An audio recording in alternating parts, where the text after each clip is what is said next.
Episode 17 racks the final era.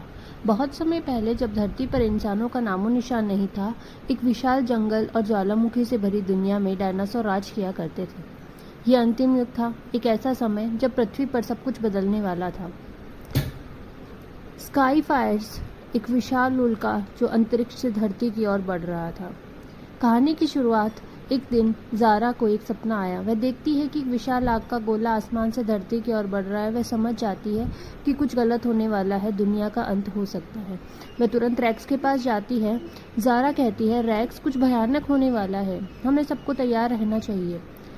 Racks कहता है, हम डायनासोर्स हैं, हमें किसी का डर नहीं है, लेकिन अगर ये सच है तो हमें एक साथ रहना होगा।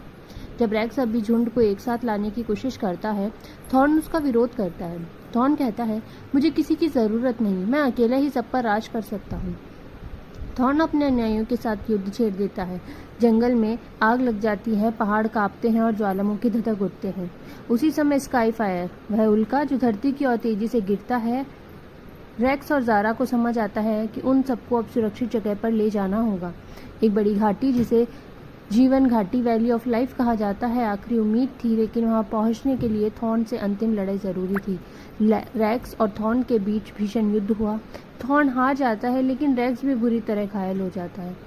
रैक्स, जाओ ज़ारा, उन्हें बचाओ। स्काई फायर धरती से टकराता है, धरती हिल उठती है, आकाश अंधकार से भर जाता है। कई डायनासोर्स खत्म हो चुके हैं, लेकिन ज़ारा और कुछ अन्य जीवन घाटी में बच जाते हैं। वर्षों बाद धरती बदल जाती है, डायनासोर्स का युग समाप्त होता है, लेकिन ज़ारा की यादों में रैक्स की कहानी सदैव जीवित रहती है, एक राजा जिसने अपने झुंड के लिए जान दे दी। रैक्स, अंतिम युग, हमें ये सिखाता है, सच्चा नेता वही है जो अपने स्वार्थ से ऊपर उठकर सभी